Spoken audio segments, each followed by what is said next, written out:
Hi යාළුවනේ ඔයාලට අද මම කියා දෙන්නන්නේ ජ්‍යාමිතිය ගානක්. ඔයාලා මේ දවස්වල අමාරුයි කියලා හිතාගෙන ඉන්න ජ්‍යාමිතිය ගාන අපි ලේසියෙන් අද හදන්න විදිය බලමු. අපි 2018 ඕල් ජ්‍යාමිතියේ ගාන තමයි මේ හදන්න ගත්තේ. මුලින්ම අපි ප්‍රශ්නේ කියවලා හොඳට තේරුම් ගත යුතුයි. දී ඇති රූපේ O කේන්ද්‍රය වූ වෘත්තයේ එහි ඇති ස්පර්ශක XAY වේ. AB ජාය XAO සමච්ඡේදනය කරයි. AD විස්කම්භය ඊට දික්කර ඇත අතර C ලක්ෂය වෘත්තය මත BD ලක්ෂ අතර පිහිටයි. තවද AC හා OB ඡේදනයේ ලක්ෂය P වේ. ඊට පස්සේ යාළුවනේ අපිට මේක හොයන්න තියෙන්නේ ACB සමානයි අංශක 45 බවද YAC සමානයි CDE කෝණය බවද PC ODC බවද හේතු සහිත බව පෙන්වන්න තියෙන්නේ. අපි දැන් පළවෙනි ACB සමාන අංශක 45 බව පෙන්වන්න දැන් යන්නේ.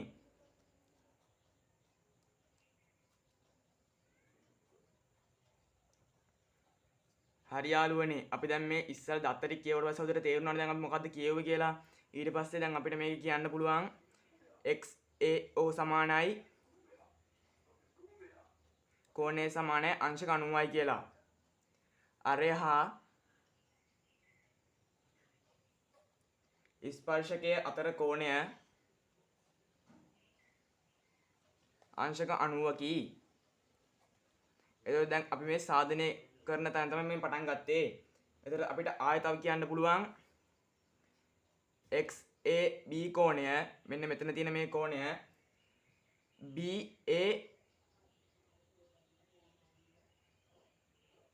BAO කෝණයට මෙන්න මේ කෝණය. එතකොට දැන් අපි දත්ත සමානයි කියලා ලියා ගන්න ඕනේ. XAB කෝණය සමානයි BAO කෝණය සමාන අංශක 45යි. අපිට මෙතන දත්තයක් දීලා තියෙනවා AB ජාය XAO සමච්ඡේදනය කරයි කියලා. එතන මේ AB ජාය XAO මගින් සමච්ඡේදන. ඒක සමච්ඡේදනය කියන්නේ මේ කෝණ දෙක හරියටම මේ අංශක 90 මේ දෙකට බෙදලා 45යි කියලා මේ කෝණ දෙක හරියටම අංශක 45 කියලා දෙකට බෙදෙනවා. දැන් අපිට ඒ දත්තය ලියා ගන්න පුළුවන් මෙතන. ඊට පස්සේ අපිට ඒක ලියන්න ඕනේ මේ දත්තයක් හැටියට මේක ලියන්න ඕනේ BA මගින් XAO සමච්ඡේදනය වේ කියලා. ඡේදනය වේ. ඊට පස්සේ අපිට තව දත්තයක් මේක ලියා ගන්න ඕනේ XAB මේ තියෙන කෝණය මේ මෙතන තියෙන කෝණය XAB කෝණය ACB මෙන්න මෙතන කෝණය ACB ඒ කෝණයට සමානයි. ඒකට හේතුව තමයි ඒකාන්තර වෘත්ත ඛණ්ඩයේ කෝණ.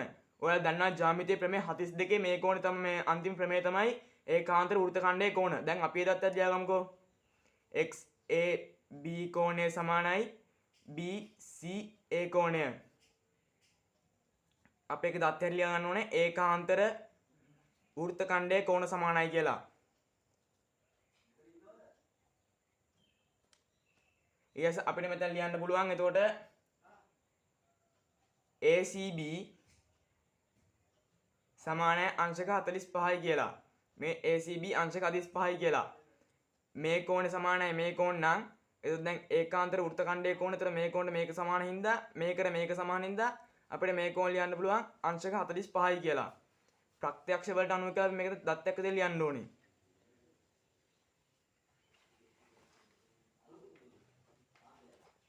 ඊට අපි දෙවෙනි ගානට යන් එහෙනම් YAC සමානයි CD බව.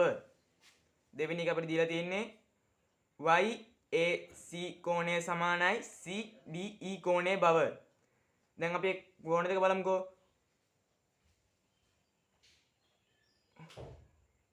YAC මෙන්න මෙතන කෝණේ YAC CDE DE මෙන්න මේ කෝණට සමානයි කියලා අපිට බව පෙන්වන්න තියෙන්නේ. ඊළඟට අපිට දැන් එක දත්තයක් හරියට අපි ලියා ගන්න පුළුවන් CDE සමානයි මෙන්න මෙතන මේ තියෙන කෝණට ABC කෝණයට. අපි දත් ලියාගමුකෝ CDE කෝණය සමානයි ABC කෝණයට.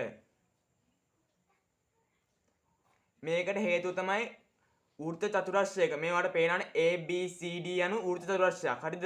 ඒතර වෘත්ත චතුරස්‍රයක පාදයක් දික් කිරීමෙන් සෑදෙන කෝණය එම කෝණය අනුරූප කෝණයට සමානයි කියලා අපිට කියන්න පුළුවන්. ඒ ප්‍රමේයක් එක තියෙනවා. ඒක හරිය ඔයාලා දන්නේ නැත්නම් ඔයාලා ප්‍රමේයන් ටිකේ හරියට ඒක අධ්‍යයනය කරලා මේක තේරුම් ගන්න. එතකොට දැන් අපි ඒක ලියන්න ඕනේ මෙතන. වෘත්ත චතුරස්‍රයක බාහිර කෝණෙහි අභ්‍යන්තර කෝණය සමානයි. මම ඒක කෙටි කරලා ලියනම් ඔයාලා විස්තර කරලා ඒක ලියා ගන්න. ඊට දැන් අපිට ආයෙ ලියන්න පුළුවන් YAC මෙතන කෝණේ තියෙනවනේ. ඒක සමාන වෙනවා ABC. ABC අපි ඒක ලියාගෙන මම ඊට විස්තර ගන්නම් ඔයාලට. YAO කෝණය සමානයි ABC කෝණයට. ඒකාන්තර වෘත්ත ඛණ්ඩයේ කෝණ. ඔයාලට පේනවා මෙතන වෘත්තයක තියෙන ස්පර්ශකයක් මෙතන ත්‍රිකෝණයක් එම වෘත්තයේම තියෙනවා. මෙතන කෝණට අනිවාර්යෙන් මේ කෝණ සමාන වෙන්න එපයි. ඒතර මෙතන දත්තයට ලියන්න ඕනේ ඒකාන්තර වෘත්ත ඛණ්ඩයේ කෝණ සමානයි කියලා.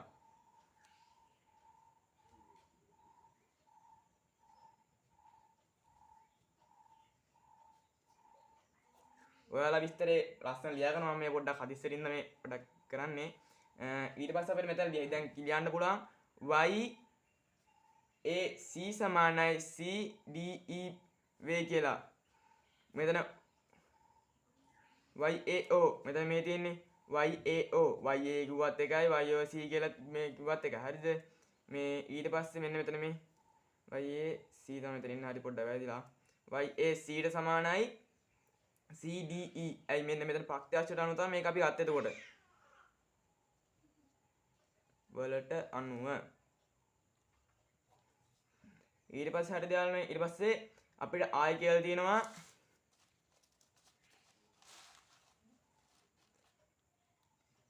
BPC කෝණය සමානයි ODC කෝණය බව පෙන්වන්න. දැන් එතකොට අපි දැන් ඒක හැටියට අපි කියන්න මෙතන අපිට විස්තරයක් විතර ගන්න පුළුවන්. මෙතන ඔයාලට පේනවද යාළුවනේ?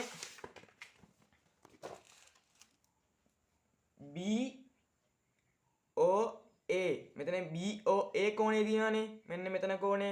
මෙතන කෝණය අපිට අංශක 90යි කියලා ගන්න පුළුවන්. ඇයි මොකක්ද දන්නවද හේතුව?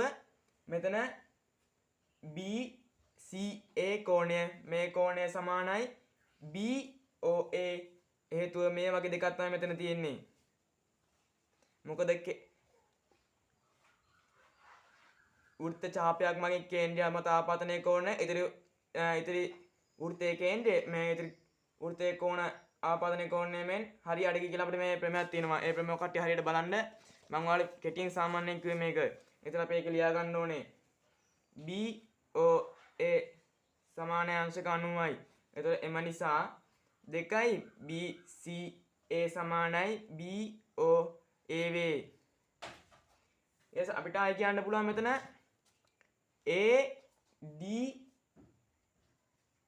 ACD මෙතන මේ කෝණේ.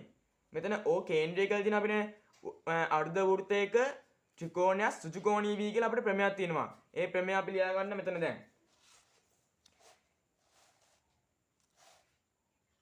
ACD සමාන අංශක 90යි අර්ධ වෘත්තයේ කෝණ. එතකොට අපි දැන් තවත් විස්තර ලියන්න. මම ඒක එහා පැත්තේ ලියන්නම්. එතකොට අපි දැන් ලියන්න ඕනේ P දැන් මෙතන තියෙනවානේ PODC වෘත්ත චතුරස්‍රයක්. වෘත්ත චතුරස්‍රයක සම්මුඛ පරිපූරක වේ. එතකොට මෙතන 90යි නම් මෙතන කෝණෙත් අංශක 90කි. එතකොට අපි මේ විස්තර ලියාගමු. එම නිසා PODC වෘත්ත චතුරස්‍රයකි. ඒකට හේතුව දැන් අපි ලියනවා PODC චතුරස්‍රයේ සම්මුඛ කෝණ පරිපූරක වේ කියලා. මම දැන් කතර ලියන කට්ටිය ලස්සන ලියාගන්න. එතකොට අපි එම නිසා දානවා BPC කෝණය සමානයි ODC බව. එතකොට අපිට ඒක හේතුව වෘත්ත චතුරස්‍රයක මෙතන අපිට තියෙන මේ BPC කෝණය මේ කෝණය ODC වෘත්ත චතුරස්‍රය මෙතන වෘත්ත චතුරස්‍රය අපි දැන් බා පෙන්නුවානේ. වෘත්ත චතුරස්‍රයක බාහිර කෝණය එහි අභ්‍යන්තර සම්මුඛ සමාන වේ. දැන් එතන අපි මේ ලියා ගන්න ඕනේ. වෘත්ත චතුරස්‍රයක